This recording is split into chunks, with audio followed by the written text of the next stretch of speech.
म शङ्कराचार्य।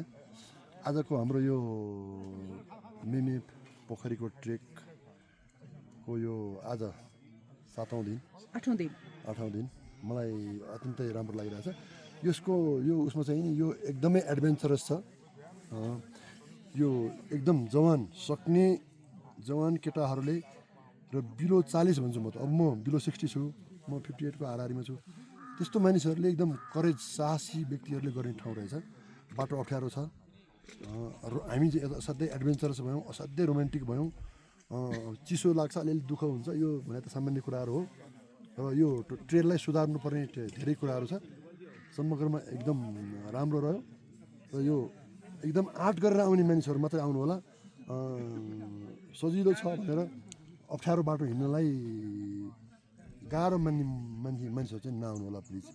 यसकारण यति नै हो, धन्यवाद।